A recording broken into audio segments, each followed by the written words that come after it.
Welcome to V power news బులెటిన్ల ముందుగా headlines.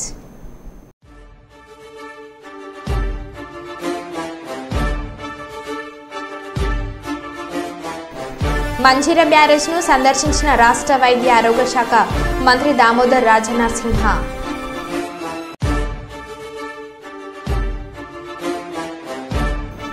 చేతనైతే వరద బాధితులకు సహాయం చేయండి, లేకుంటే మౌనంగా ఉండండి. వైఎస్ జగన్ కు సోమిశెట్టి హితవు.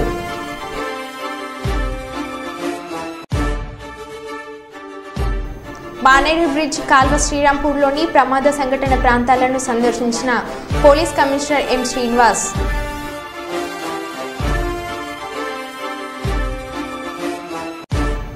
రాష్ట్ర ప్రభుత్వం రైతు రుణమాఫీ విషయంలో నిర్లక్ష్యంగా వ్యవహరిస్తుందని రైతుల ధర్నా.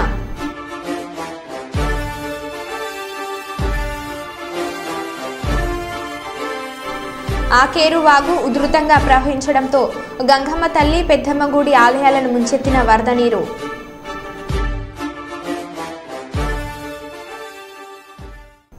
ఇక వివరాల్లోకి వెళ్తే విజయనగరం జిల్లా గజపతి నగరం నియోజకవర్గ కేంద్రంలో జనసేన పార్టీ ఆధ్వర్యంలో భారీ ర్యాలీ నిర్వహించారు. ఈ సందర్భంగా జనసేన నియోజకవర్గం ఇన్ఛార్జ్ మర్రపు సురేష్ మాట్లాడుతూ ప్రజల సమస్యల పరిష్కారం కొరకు ఎప్పుడు ప్రజల పక్షాన ఎన్డీఏ కూటమి ప్రభుత్వం నిలబడుతుందని అన్నారు. ఉప ముఖ్యమంత్రి జనసేన పార్టీ అధినేత పవన్ కళ్యాణ్ పుట్టినరోజు ఉత్సవాల్లో భాగంగా సోమవారం గజపతి నగరంలో పవన్ కళ్యాణ్ పుట్టినరోజు వేడుకలను కేక్ కట్ చేసి జరుపుకున్నారు. అనంతరం మీడియాతో మాట్లాడారు. ప్రజలను దుర్మార్గపు పాలన నుంచి విముక్తి కల్పించాల్సిన hello AP bye bye YCP అనే నినాదాన్ని ఆనాడు పవన్ కళ్యాణ్ తీసుకువచ్చి చెప్పినట్లుగానే నేడు ప్రజలు వైసీపీ నుంచి విముక్తి కల్పించారని అన్నారు. రాష్ట్రాన్ని అభివృద్ధి పదంలో ముందుకు తీసుకెళ్లేందుకు పవన్ కళ్యాణ్ ఎంతోగానో కృషి చేస్తున్నారని తెలిపారు. ఈ కార్యక్రమంలో జనసేన పార్టీ సీనియర్ నాయకులు మిడతన రవికుమార్, గజపతి నగరం 4వ వార్డు నెంబర్ జనసేన నాయకుడు కలిగిపండు, పాయల మహేష్, సామిరెడ్డి, లక్ష్మణరావు తదితరులు పాల్గొన్నారు.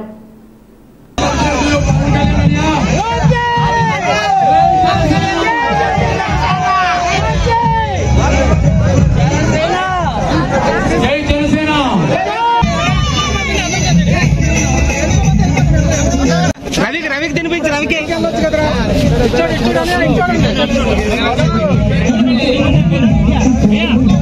డిప్యూటీ సీఎం గారు పవన్ కళ్యాణ్ గారు పుట్టినరోజు వేడుకలు చేస్తున్నాం. ప్రతి సంవత్సరం లాగా ఈ సంవత్సరం కూడా చేస్తున్నాం. అందులో ఈ రోజు ఆఖరి రోజుగా మేము ఊరేగింపు చేసుకోవడం జరిగింది గజపతి నగరంలో. ఈ ఊరేగింపు అనేది గత 10 ఏళ్లుగా కంటిన్యూషన్ జరుగుతుంది. సో అలాగే ఈ సంవత్సరం కూడా చేస్తాం. ఇది మాకు కొత్తది ఏంటంటే కళ్యాణ్ గారు 10 సంవత్సరాలు పార్టీ పెట్టి ఎన్నో అవమానాలు, ఎన్నో చీత్కారాలు, ఎంతో మంది అవహేళనలు చేసినా కూడా ఆయన నిగ్రహంతో ఏ కోపము లేకుండా ప్రతిదీ బరాయిస్తూ ఈ రోజు 2024లో ఆయన డిప్యూటీ సీఎం అవ్వడం జరిగింది. మా జన సైనికులు మేము ఎప్పుడు కూడా పవన్ కళ్యాణ్ గారిని ఉన్నత స్థాయిలో చూడాలనుకుంటున్నాం. ఎందుకంటే ఒక నిజాయితీ పరుడు అధికారంలో ఉంటే పక్కనున్న అవినీతి పరులు కొంతమంది ఉన్నప్పటికీ వాళ్ళు తప్పు చేయడానికి భయపడతారు. ఈ రాష్ట్రం బాగుండాలంటే పవన్ కళ్యాణ్ గారు, ఈ రాష్ట్రం పూర్తి స్థాయి బాగుపడాలంటే పవన్ కళ్యాణ్ గారు ఇంకొక 15 సంవత్సరాలు అధికారంలో షేరింగ్ లో కావచ్చు, ఆయన ఇండివిజువల్ కావచ్చు, ఆయన ఉండాల్సిన ఆవశ్యకత ఎంత అని ఆంధ్ర రాష్ట్రానికి ఉంది. ఎందుకంటే ఆంధ్ర రాష్ట్రానికి క్యాపిటల్ లేదు. ఈ ఆంధ్ర రాష్ట్రానికి అతి పెద్దదైన పోలవరం ప్రాజెక్ట్ కంప్లీట్ కావలేదు. అలాగే మనకి కోస్టల్ కారిడార్ ఉంది కాబట్టి కోస్టల్ కారిడార్ కంప్లీట్ అవ్వాలంటే బీజేపీ సహకారంతో ఈ యొక్క 3 కార్యక్రమాలు చేసుకుంటే మన ఆంధ్రప్రదేశ్ ఉన్న యువత గాని, అలాగే ఎవరైనా వలసలు వెళ్లే వాళ్ళు ఆగిపోతే యువతకి ఉద్యోగాలు వస్తాయి, పారిశ్రామిక డెవలప్ అవుతాం. కాబట్టి ఈ 3 కార్యక్రమాలు పవన్ కళ్యాణ్ గారు ఉంటే అవుతాయని మేము నమ్ముతున్నాం. మా ప్రయాణం పూర్తి స్థాయి ఎప్పుడు పవన్ కళ్యాణ్తోనే ఉంటుంది. నమస్కారం. పెద్దపల్లి జిల్లా జోన్ మానేరు బ్రిడ్జ్ కాల్వ శ్రీరాంపూర్ నిన్న జరిగిన ప్రమాద సంఘటన ప్రాంతాలను సందర్శించిన సిపి అత్యవసర పరిస్థితులలో తప్ప బయటకు రావద్దు, ఎడతెరిపి లేకుండా కురుస్తున్న భారీ వర్షాల పట్ల అధికార యంత్రాంగం అప్రమత్తంగా ఉండాలని police commissioner M Srinivas IPS తెలిపారు. సిపి వారి వెంట Peddapalli DCP Chetana, additional DCP admin Sriraju, Peddapalli ACP G Krishna, special branch ACP Raghavendra Rao, సీఏలు, ఎస్ఐలు, పోలీస్ సిబ్బంది పాల్గొన్నారు. జాబర్ కార్పెట్ అవతల కానీ దీనిలో అంతా ఇందులోకి వస్తాయి సార్. ఈ కొంచెం చెరువు కట్టడం కొంచెం ముందుకు నడవే దీని నుంచి ఆడదా కట్టుకుంటుంది. లోతేం లేదు సార్. మనిషి అంటే అక్కడి నుంచి అటు వస్తాను. ఈ గడ్డి లేదు, ఈ గడ్డికి ఆ గడ్డి మధ్యలో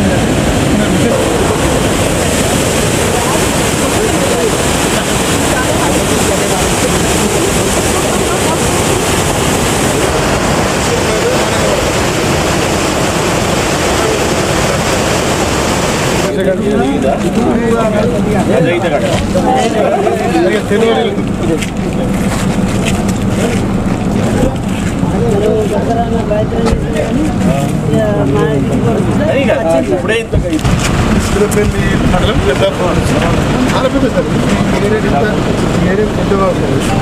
పిల్లపల్లి మండలం మానేలుగా సుగర్కోట నక్సల్ షెల్టర్ పాయింట్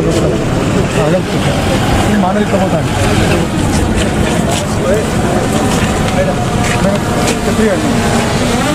సురేష్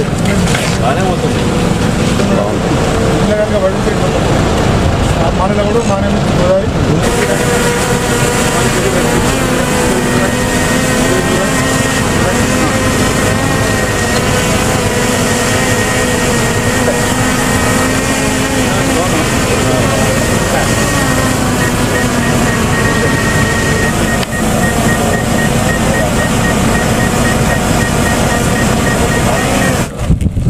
ఏంటంటే ఈ పిల్లాడు కొత్త పిల్ల పని చేస్తుంది కొత్త పిల్ల పని చేస్తూ చూస్తున్నాడు మనం వచ్చాడు. అందరికీ నమస్కారం. ఈరోజు నిన్న మొన్నటి నుంచి 30th నుంచి వస్తున్న వర్షాల వల్ల మానేరు తర్వాత ఇక్కడ ఉన్న చిన్న చిన్న కాలువలు తర్వాత ఈ చెరువులన్నీ ఉప్పొంగి ప్రవహిస్తున్నాయి. దాంట్లో భాగంగా పబ్లిక్కి అందరం అలర్ట్ చేస్తున్నాము. ఎవరు అడ్వెంచర్ చేసి ఫ్లో ఆఫ్ వాటర్ అంటే అది బ్రిడ్జ్ల మీద కానీ క్యాజువల్ నుంచి కానీ పోతున్నప్పుడు మీరు దాటకూడడానికి ప్రయత్నం చేయకూడదు. కొద్ది దూరమైనా పర్వాలేదు, వేరే డీ రూట్ తీసుకొని సురక్షిత ప్రాంతమైన రూట్లలో ఎంచుకోవాలని మేము కోరుతున్నాము.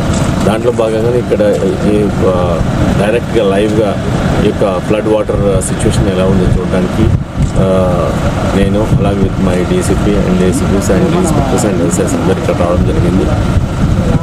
ఏదైనా రెస్క్యూ ఆపరేషన్ చేయడానికి ఎలాంటి అవకాశాలు ఉన్నాయి. తర్వాత దగ్గరలోనే అందరి సర్పంచ్లకు తర్వాత ఇక్కడ ఉన్న లోకల్ వాళ్ళకు కూడా ఒక అడ్వైస్ ఇవ్వడం జరిగింది. వాళ్ళు కూడా మనకు అలర్ట్గా ఉండడానికి కోసం వాళ్ళని రిక్వెస్ట్ చేయడం జరిగింది. దాంట్లో భాగంగానే మొత్తం ఎంటైర్ కమిషనరేట్లో ఫ్లడ్ సిచ్యువేషన్ మొత్తము ఫిజికల్గా పోయి ఎస్టిమేట్ చేస్తున్నాము. మేము ఆల్రెడీ కంట్రోల్ రూమ్ కలెక్టర్స్తో కంట్రోల్ రూమ్ ఉంది. ఇందాకనే చీఫ్ సెక్రటరీ గారి మేడం గారి కాన్ఫరెన్స్ జరిగింది. ఇక్కడే కాకుండా పెద్దపల్లిలో కాకుండా మంచిర్యాలలో కూడా మంచిర్యాల డిస్ట్రిక్ట్లో కూడా ఈ కడెం ప్రాజెక్ట్ నుంచి ఈ ఫ్లో ఎక్కువగా రిలీజ్ చేయబడుతుంది. అది మళ్ళీ ఎల్లంపల్లి ప్రాజెక్టుకు వచ్చి జాయిన్ అవుతుంది. అది ఎక్కువగా ఫ్లో అవుతే మళ్ళీ కొన్ని ఎన్టీఆర్ నగర్ కొన్ని ప్లేసెస్ ఉన్నాయి, అవి ఫ్లడ్ సిచ్యువేషన్కి గురయ్యే ఛాన్స్ ఉంది. కాబట్టి గ్రాడ్యువల్గా వాళ్ళతో మానిటర్ చేసుకుంటూ ఇప్పటికే 7 lakh క్యూసెక్స్ ఫ్లో జరుగుతూ ఉంది. అది మానిటర్ చేస్తున్నాము. ఇప్పటివరకైతే ఎక్కడ కూడా ఇనండేషన్ అంటే ముంపు గురైన ప్రాంతాలు అయితే లేవు. కానీ పబ్లిక్కి మేము డైరెక్ట్గా తెలియజేస్తుంది ఏంటంటే మీరు ఎక్కువగా ఫ్లో ఆఫ్ వాటర్ ఉన్నప్పుడు మీరు దయచేసి మీ ఇళ్లలో ఉండి, ఈరోజు కూడా చాలా వర్షాలు ఇక్కడ పెద్దపల్లి డిస్టిక్ అలర్ట్ ఉంది. సో రాత్రికి చాలా వర్షాలు పడే ఛాన్స్ ఉంది. కాబట్టి మీరందరూ ఇళ్ళ నుంచి బయటికి వెళ్లకుండా వేరే ఊర్లకి వెంచర్ చేయకుండా ఈ 2-3 రోజులు ముఖ్యమంత్రి చంద్రబాబు ఆదేశాల మేరకు ఎమ్మెల్సీ కంచెల శ్రీకాంత్ సూచనల మేరకు ప్రజల వద్దకు పాలనలో భాగంగా కుప్పం మున్సిపాలిటీలో సమస్యలు పరిష్కరించేందుకు సమస్యల పరిష్కార వేదిక కార్యక్రమం నిర్వహించడం జరుగుతుందని మున్సిపల్ కమిషనర్ శ్రీనివాస్ తెలిపారు. ఈ సందర్భంగా ఆయన మాట్లాడుతూ ఈ నెల 4వ తేదీ నుండి వార్డుల వారీగా ప్రజా సమస్యల పరిష్కార వేదిక కార్యక్రమం నిర్వహించడం జరుగుతుందన్నారు. ప్రజలందరూ ఈ అవకాశాన్ని సద్వినియోగం చేసుకోవాలని సూచించారు. అక్టోబర్ 8వ తేదీ వరకు ప్రజా ఫిర్యాదుల పరిష్కార వేదిక కార్యక్రమం నిర్వహిస్తామని అన్నారు. మాన్యశ్రీ రాష్ట్ర ముఖ్యమంత్రి వర్యులు శ్రీయుత నారా చంద్రబాబు నాయుడు గారి ఆదేశాల మేరకు మరియు గౌరవ ఎమ్మెల్సీ కంచెల శ్రీకాంత్ గారి ఆదేశాల మేరకు సూచనల మేరకు కలెక్టర్ గారు పీడీ కడా వారు అందరి ఆదేశాల మేరకు పురపాలక సంఘ పరిధిలో ప్రజల దగ్గరికే వెళ్ళి అక్కడికక్కడే వార్డులో 25 వార్డులో రోజుకొక వార్డులో ఈ సమస్యల మీద చిన్న సమస్యలు ఏదైతే ఉన్నాయో ఆ సమస్యల మీద ఉదయం 11 గంటల నుంచి రాత్రి 6 గంటల వరకు మున్సిపల్ కమిషనర్ మరియు సిబ్బంది మొత్తం కలిసి అక్కడే ఉండి సమస్యలన్నీ పరిష్కారం చేయడానికి నిర్ణయం తీసుకోవడం జరిగింది. ఎందుకంటే గౌరవ ముఖ్యమంత్రి గారు చెప్తున్నారు, తక్కువ గవర్నమెంట్ ఎక్కువ గవర్నెన్స్, అంటే గవర్నమెంట్ తక్కువ గవర్నెన్స్ ఎక్కువ. అంటే పరిపాలన ప్రజల వద్దకు వెళ్ళాలా, సింపుల్గా ఉండాలా, ఈజీగా ఉండాలా, ప్రజల్ని మన ఆఫీస్ చుట్టూ తిప్పుకోకూడదు అనే కాన్సెప్ట్ గౌరవ ముఖ్యమంత్రి గారు తీసుకున్నారు. వారి యొక్క సూచనల మేరకు అక్కడికే వెళ్ళి ఒక లైట్ పోయిందనో, నీళ్లు కుళాయి లేదనో, లేకపోతే అక్కడ పైప్ లీక్ అనో, చిన్న చిన్న సమస్యలు ఒక 20,000 10,000 రూపాయలు ఉండే సమస్యలు కూడా సంవత్సరాల తరబడి నిలబడిపోయి ఉన్నాయి. నేను ఫీల్డ్లోకి వెళ్ళినప్పుడు ఇవన్నీ కూడా నా దృష్టికి వచ్చినాయి. వీటన్నిటిని కూడా అక్కడ ఉన్న గౌరవ ప్రజాప్రతినిధులందరినీ కూడా కలుపుకొని వారిని కూడా అక్కడే కూర్చోబెట్టి పెన్షన్లు, పీడీ కడా గారి దగ్గర కానీ కలెక్టర్ గారి దగ్గర కానీ గ్రీవెన్స్ పెట్టినప్పుడు చాలామంది లబ్ధిదారులు పెన్షన్ కోసం, వితంతువుల పెన్షన్ కోసం, వికలాంగుల పెన్షన్ కోసం వస్తున్నారు. అలా రాకుండా అర్జీ పట్టుకొని ఇక్కడ దాకా రాకుండా ప్రజల వద్దకే వెళ్ళి ముందు రోజు ఆ యొక్క వార్డులో ప్రజలందరికీ తెలియచేసి నేను వస్తున్నానని అక్కడే ల్యాప్టాప్ తీసుకొని వెళ్ళి కూర్చొని అక్కడికక్కడే అప్లికేషన్ తీసుకొని ఫీడ్ చేసుకొని ఎలిజిబుల్ ఉంటే అక్కడే ఎండార్స్మెంట్ ఇచ్చి ఎలిజిబుల్ ఎప్పుడైతే ప్రభుత్వం అవకాశం ఇస్తుందో అదే రోజు పెన్షన్ సబ్మిట్ చేసి గవర్నమెంట్ దృష్టి తీసుకెళ్లి వెంటనే పెన్షన్ ఇప్పించడానికి, అలా ఇల్లు లేని వాళ్ళకి ఇళ్ళు, స్థలం లేని వాళ్ళకి స్థలము ఇళ్ళు కలిపి మంజూరు చేయడానికి అన్ని రకాల సమస్యలు అక్కడికక్కడే పరిష్కరించడానికి నేను గౌరవ అక్కడుండే లోకల్ ప్రజాప్రతినిధులు అందరం వెళ్ళి చక్కగా వాడితో కలిసి అక్కడ వీధరుగుల్లో ఆ కాలనీలో ఉండే ఆ వార్డులో ఉండే చిన్న చిన్న కాలనీలు కూడా అక్కడికక్కడే వెంటనే వెళ్ళి ఆ రోజు సాయంత్రానికి అక్కడికక్కడే పరిష్కారం చేయగలిగిన అక్కడే చేసి మిగతా ఈ పెన్షన్లు ఇళ్ళు అవి ప్రభుత్వం దృష్టికి తీసుకెళ్ళి అన్ని మంజూరు చేయడానికి అన్ని ప్రయత్నాలు చేయడం జరుగుతుంది. ఈ అవకాశాన్ని ప్రజలందరూ వినియోగించుకోవాలా. ఆ షెడ్యూల్ రేపు 4వ తారీఖు నుంచి నేను 1వ వార్డు మొదలు పెడుతున్నాను. 25 వార్డులు వచ్చే నెల 8వ తారీఖు వరకు ఈ షెడ్యూల్ ఉంటుంది. ఏ రోజైనా నాకు అత్యవసరమైన మీటింగ్లు పడి రాలేకపోతే అది లాస్ట్ రోజు ఆ వార్డులో మీటింగ్ చేయడానికి షెడ్యూల్ ఏర్పాటు చేయడం జరిగింది. ఈ విధంగా ఒక 20-25 రోజుల పాటు పురపాలక సంఘ పరిధిలో తిరిగిన తర్వాత చిన్న చిన్న సమస్యల కోసం అర్జీలు ఎత్తుకొని ప్రజలు గౌరవ కలెక్టర్ గారి వద్ద వారికి కానీ సీఎంఓ గారి దగ్గర కానీ ఆ మున్సిపల్ ఆఫీస్కి కానీ రాకుండా అన్ని ఏర్పాట్లు చేయడం జరిగింది. ఈ అవకాశాన్ని ప్రజలందరూ వినియోగించుకోవాలా. ముందుగానే మా సిబ్బందికి సూచన ఏంటంటే మనం వచ్చేదంతా కూడా ముందుగానే విస్తృతంగా ప్రచారం చేసి ప్రజలను ఆ రోజు ఒక్కరోజు ఎక్కడికి వెళ్లకుండా ఆ వార్డులో నిలిపి ఆ సమస్యలు అక్కడే పరిష్కరించడానికి సహకరించాలని సిబ్బందికి కూడా సూచిస్తున్నాను. తూర్పుగోదావరి జిల్లా అనపర్తి నియోజకవర్గం పాలమూరులో శ్రీదేవి ఫంక్షన్ హాలులో శ్రీ నల్లమిల్లి మూలారెడ్డి చారిటబుల్ ట్రస్ట్ మరియు జిఎస్ఎల్ డెంటల్ కాలేజ్ మరియు హాస్పిటల్ వారి ఆధ్వర్యంలో ఉచిత మెగా దంత వైద్య శిబిరంను ప్రారంభించిన అనపర్తి శాసనసభ్యులు నల్లమిల్లి రామకృష్ణారెడ్డి ప్రముఖ జిఎస్ఎల్ వైద్యులచే ప్రజలకు పరీక్షలు చేసి వారికి మెరుగైన వైద్యం కోసం జిఎస్ఎల్కు తరలించడం జరుగుతుందని అన్నారు. 25 రోజుల పాటు అనపర్తి మండలంలో ప్రతి ఇంటికి వెళ్లి డెంటల్ సమస్యలు బాధపడుతున్న 13,000 మందిని గుర్తించి వారికి ఫోన్ల ద్వారా మెసేజ్ కాల్ చేసి మెడికల్ క్యాంప్ వద్దకు తీసుకురావడం జరిగింది. ఇక్కడ 70 మంది డెంటల్ విద్యార్థులు ప్రిన్సిపల్తో పాటు వారికి పరీక్షలు జరిపించి పూర్తి వైద్యం ఉచితంగా అందజేయడం జరుగుతుందని ఇంతటి మహోత్తర కార్యక్రమంకి సహకరించిన జిఎస్ఎల్ చైర్మన్ గన్ని భాస్కర్ రావుకి హృదయపూర్వక ధన్యవాదాలు అని తెలియజేశారు.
అందరికీ నమస్కారం.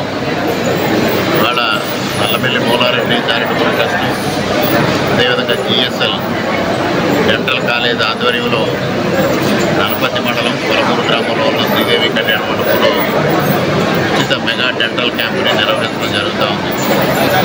దాదాపుగా ₹1 వ్యయమయ్యే ఈ డెంటల్ క్యాంపుని అంటే సుమారుగా 16-17 గ్రామాలకు సంబంధించిన 13,000 మందికి చికిత్స అందించే దిశగా ఈ వైద్య శిబిరం నిర్వహించడం జరుగుతూ ఉంది. దీన్ని 3 రోజుల పాటు నిర్వహించాలని మరి ఇక్కడ తలపెట్టాం. ఇక్కడ అధునాతనమైన పరికరాలు తీసుకొచ్చి 3 రోజుల పాటు ఈ క్యాంపు సునీల్ గారి ఆధ్వర్యంలో నిర్వహించడం జరుగుతూ ఉంది.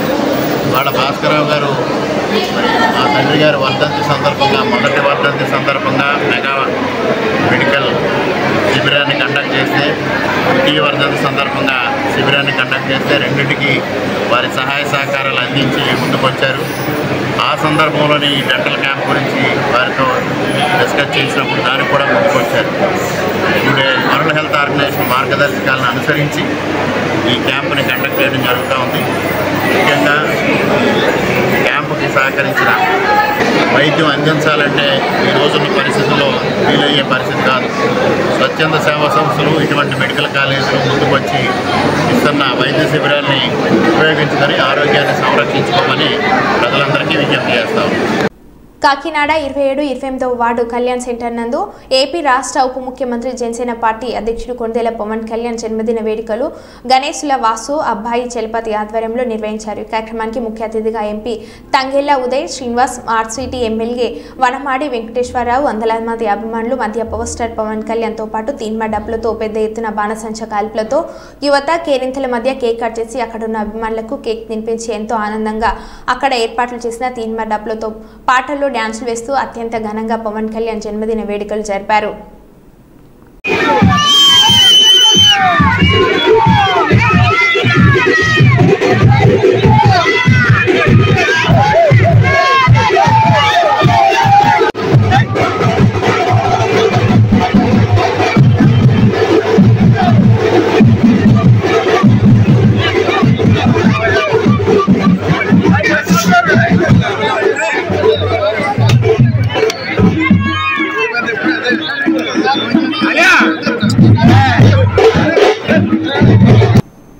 చేతనైతే వరద బాధితులకు సహాయం చేయండి, లేకుంటే మౌనంగా ఉండండి అని వైఎస్ జగన్ కు సోమిశెట్టి హితవు పలికారు. అందరికీ నమస్కారం.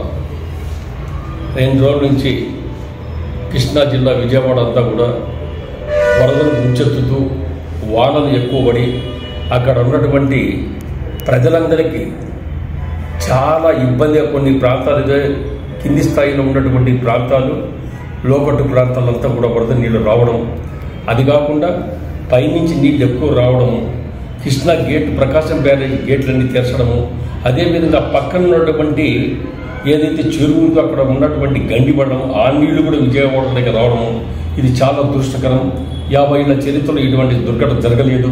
చాలామంది బాధపడుతున్నారు. ప్రజలను ఆదుకోవాలన్న ఉద్దేశంతో ప్రియతమ ముఖ్యమంత్రి నారా చంద్రబాబు నాయుడు గారు అన్ని పనులు క్యాన్సిల్ చేసుకొని, ఏ ప్రోగ్రాంలో క్యాన్సిల్ చేసుకొని సొంతంగా అతనే స్వయంగా ఏదైతే వరద బాధితులు, ఏదైతే వరదల నుంచి నీళ్ళు వచ్చి అక్కడ పేదలు ఇబ్బంది పడుతున్నారో స్వయంగా వాళ్ళని పలకరించి నేనున్నాను, మిమ్మల్ని బాగా కాదుకుంటాను, మీ ఆకలి తీరుస్తాను, నీ యొక్క మీ బిడ్డగా నేను ఎటువంటి సేవ చేసాను సిద్ధంగా ఉన్నాను, మీరు ఎవరు భయపడొద్దండి, మిమ్మల్ని ఆదుకునే బాధ్యత నేను తీసుకుంటానని చెప్పేసి పొద్దువారి నుంచి తెల్లవారుజాము 4 గంటల వరకు అక్కడే ఉండి వాళ్ళ వద్దనే ఉండి పూర్తి బాధ్యత తీసుకొని అక్కడ ప్రజలందరూ ఎవరైతే లోకట్టు ప్రాంతాల్లో నీళ్లలో దెబ్బతిని ఇరకపోయారో వాళ్ళందరినీ పలకరిస్తూ వాళ్లకు గుణావసరాలు కల్పించి ఏ ఒక్కరికి ఇబ్బంది పడకుండా అన్నం పొట్టాలు ఇస్తూ బట్టలు ఇస్తూ బియ్యం ఇస్తూ ప్రతి ఒక్కరికి ధైర్యం చెప్పి నిలబడినటువంటి నాయకుడు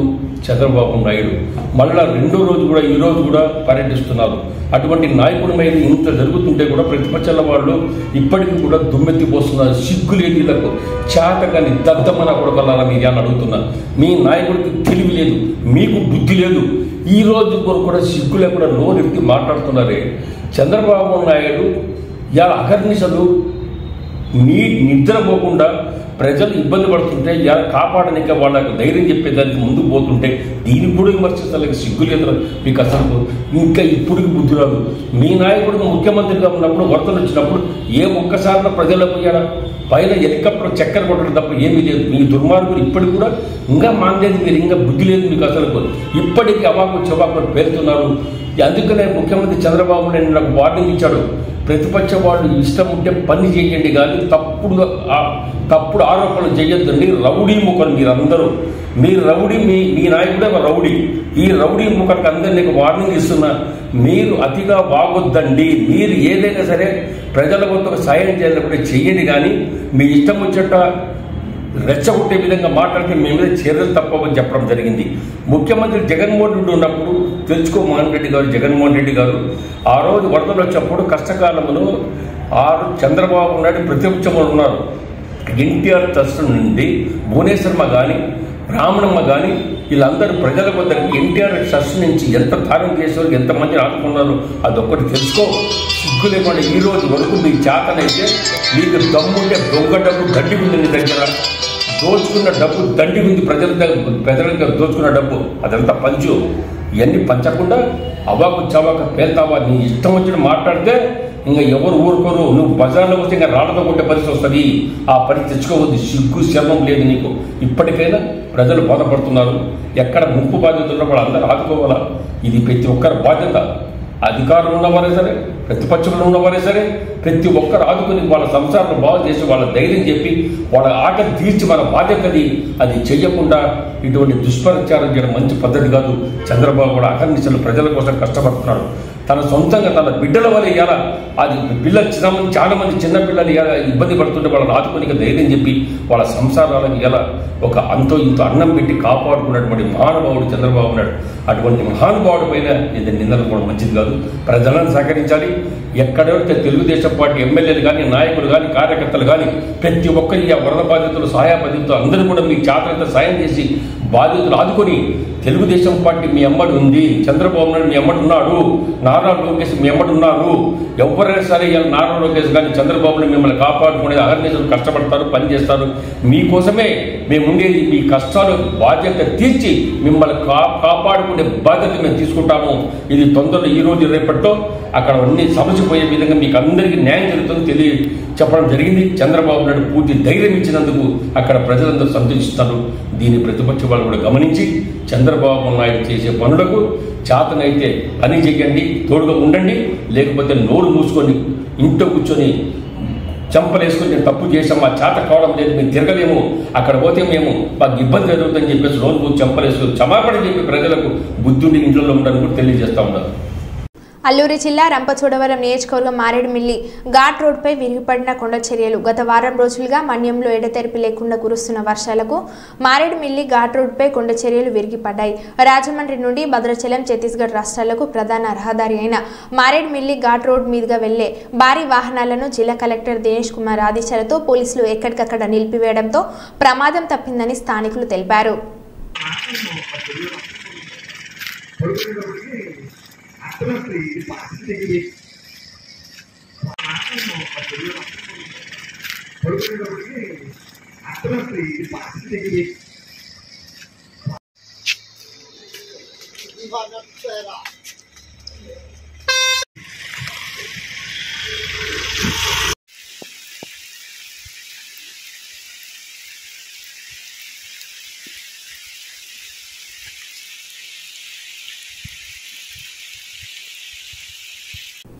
రాష్ట్ర ప్రభుత్వం రైతు రుణమాఫీ విషయంలో నిర్లక్ష్యంగా వ్యవహరిస్తుందని రైతులు ధర్నాకు దిగారు.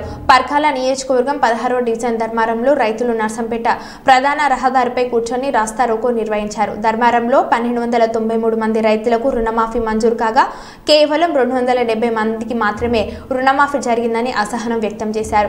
యూనియన్ బ్యాంక్ యజమానులు రైతుల పట్ల నిర్లక్ష్యంగా వ్యవహరిస్తూ రైతులకు సహకరించడం లేదని ఆవేదన వ్యక్తం చేశారు. రాష్ట్ర ప్రభుత్వం రైతులకు ఎలాంటి ఆకాంక్షలు లేకుండా అర్హులైన ప్రతి ఒక్కరికి రైతులకు రుణమాఫీ మంజూరు చేయాలని డిమాండ్ చేశారు. దేశానికి వెన్నుముక లాంటి రైతులను ఇబ్బంది పెడితే ఊరుకోమని రైతుల పట్ల నిర్లక్ష్యంగా వ్యవహరిస్తున్న బ్యాంక్ అధికారులు తక్షణమే రైతుల సమస్యలు తీర్చాలని, లేని పక్షంలో కలెక్టర్ కార్యాలయాన్ని ముట్టడిస్తామని రైతులు వెల్లడించారు. ఈ ధర్నాలో రైతు సంఘం నాయకులు గోదాసి రమేష్, గోలి రాజయ్య, బీసీ సంఘం నాయకుడు నాయని భరత్ పాల్గొన్నారు.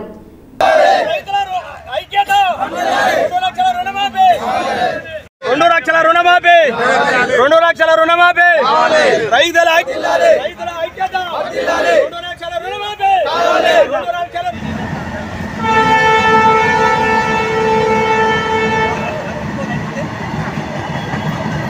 చూపెట్టాను అవపడతలేదు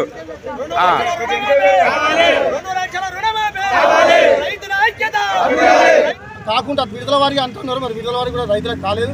దయచేసి మేము జిల్లా కలెక్టర్ గారికి, కొన్ని వ్యవసాయ అధికారులకు, బ్యాంకు అధికారులకు మా రైతుల తరఫున విన్నపం ఏంటంటే అతి త్వరలో ఒక వారం రోజుల్లో ఈ ఒక రుణమాఫీ చేయాలని కోరుతా ఉన్నాం. చేయని పక్షంలో ఈ రైతాంగం అంతా జిల్లా కలెక్టర్ ముట్టడికి మేము సిద్ధమవుతాం. రైతులు ఇప్పటికే చాలా ఇబ్బందుల పాలవుతున్నారు. వానలు కొట్టి ఇప్పటికే పంటలు ఖరాబ్ అయ్యి రైతులు చాలా ఇబ్బందుల పాలవుతున్నారు. మా రైతులు సోదరులు చెప్పినట్టుగా గతంలో రెగ్యులర్గా కట్టే వాళ్ళం మేము, ఆ రెగ్యులర్ కట్టే రైతులకే కాలేదు. అందుకే అధికారులు స్పందించి ఈ రైతుల యొక్క బాధను అర్థం చేసుకొని మాకు రుణమాఫీ చేయాలని. మళ్ళీ బ్యాంకులో 1200 అకౌంట్లు ఉన్నాయి రైతులవి. మరి రైతులు మేమందరము ప్రతి 2014 2011 నుంచి కూడా మేము ప్రతి ఒక్కరము కంటిన్యూ కట్టుకుంటూ మేము రెగ్యులర్గా రిన్యువల్ చేసుకుంటూ వస్తున్నాము. అయితే రిన్యువల్ చేసుకుంటూ వచ్చినప్పుడు బ్యాంకుల వాళ్ళు ఏమంటున్నారంటే సర్క్యులేషన్ ఏంటంటే 2018లో తీసుకున్న వాళ్ళకే మాఫ్ అవుతాయి, మరి అప్పటి నుండి కొత్తగా తీసుకున్న వాళ్ళకే మాఫ్ అయినాయి, మరి మా పాత వాళ్ళకైతే ఇంతవరకు కాలేదు, మరి ఎందుకు కాలేదు అనే ఉద్దేశంతో మేము బ్యాంకులకు వచ్చి అడిగితే మేము పంపించినాం 800 మంది చిల్లరకు మాఫీ కాలేదు ధర్మానంలో. దాని గురించి విన్నపం చేస్తే వాళ్ళ హెడ్ ఆఫీస్ పంపినాము. హెడ్ ఆఫీసర్ పంపలేదు కాబట్టి మాకు మాఫీ కాలేదని చెప్పి వీళ్ళు ఇక్కడ బ్యాంక్ మేనేజర్ చెప్తున్నాడు. ఇక్కడ బ్యాంకు అది దాన్ని దృష్టిలో పెట్టుకొని ఏంటి అంటే హెడ్ ఆఫీస్ పంపినాము, హెడ్ ఆఫీసర్ పంపలేదని చెప్పి వీళ్ళు తప్పిస్తున్నాడు. బ్యాంకు నిర్లక్ష్యమా హెడ్ ఆఫీసర్ నిర్లక్ష్యమా మాకు తెలుస్తుంది. కాబట్టి దానివల్ల రైతులందరం కలిసి ఈ రోజు ఈ విన్నపం ఇచ్చడానికి వచ్చినాం. దీనికి రుణమాఫీ కాపీ చేయాలని చూస్తాను. పూర్వకంగా ప్రభుత్వానికి, వ్యవసాయ రంగ అధికారులకు, ధర్మారం రైతుల పక్షాన అంబుల్ రిక్వెస్ట్ చేస్తూ ఉన్నాం. ఇవాళ ఒకవైపు ఎడతెరప లేని వర్షాల వైపు, ఒకవైపు పంట నష్టాలపై రైతులు ఆందోళన చెందుతారు. ఒకవైపు రుణమాఫీ కాక రైతులు ఈ ఏడుపు మంచిది కాదని చెప్పి సందర్భంగా తెలియజేస్తూ ధర్మారంలో ఇక్కడ అధికారుల నిర్లక్ష్యం అయితే చాలా ఉన్నది. ఇక్కడ రైతులు కొంతమంది చదువుకున్న వాళ్ళు వచ్చి మాకు రుణమాఫీ ఎందుకు కావాలంటే ఓలో కలెక్టర్ ఆఫీస్ పోవాలంటే, ఓలో మండల ఆఫీస్ పోవాలంటే, కాకపోతే ఇక్కడ అధికారులు వెంటనే స్పందించి ఎక్కడ తప్పుదో పడుతుంది, ఎక్కడ వీళ్ళకు ఎందుకు రాలేదో క్షుణ్ణంగా గమనించి మరి దీనికి ఒక స్పెషల్ అధికారి మరి రేపేస్తారా ఎల్లుండేస్తారా వెంటనే ఒక అధికారిని ఇక్కడ సెలెక్ట్ చేసి రైతులకు ఎందుకు ప్రాబ్లం అయిందని మొత్తం చేసిన తర్వాత రైతులు కనుక వీళ్ళకి రుణమాఫీ కాకపోతే మరి పెద్ద ఎత్తున కూడా కలెక్టర్ ఆఫీస్ కాడ పెద్ద ఎత్తున ఆందోళన చేస్తాం. ఏ రైతుకు రుణమాఫీ కాలేదో ప్రతి ఒక్క రైతు ఏకమై ఇక్కడ ధర్మారమైన కాదు యావత్ పలు జిల్లాలలో కూడా ఇలాంటి జరుగుతుంది. కాబట్టి ఎక్కడ చూసినా కూడా అధికారుల నిర్లక్ష్యం ఉన్నది. ఒకవైపు ప్రభుత్వం మంచి పని చేస్తూ ఉంది, ప్రభుత్వం ప్రాబ్లం కాదు, ఇక్కడ కేవలం అధికారుల నిర్లక్ష్యం మాత్రమే. ఇక్కడ మా బ్యాంకు మేనేజర్ కూడా చాలా డిఫాల్ట్గా ఉన్నాడు. మేనేజర్ కూడా రైతులకు సగం ఆన్సర్ చెప్తలేడు కాబట్టి రైతులు ఆందోళన చెందుతున్నారు. ఏ రైతు అక్కడ అధికారులు అడిగినా సమాధానం చెప్పాలని చెప్పి బ్యాంక్ ఎంప్లాయీకి సూచిస్తా ఉన్నాం. ఏది ఏమైనా కూడా తక్షణమే దీని మీద రైతాంగం అంతా అధికారులు స్పందించి మా ధర్మారం రైతు సోదరులకు రుణమాఫీ కావాలని చెప్పి ఈ సందర్భంగా తెలియజేస్తాం. మరో బులెటిన్లో మళ్ళీ కలుద్దాం. Stay tune.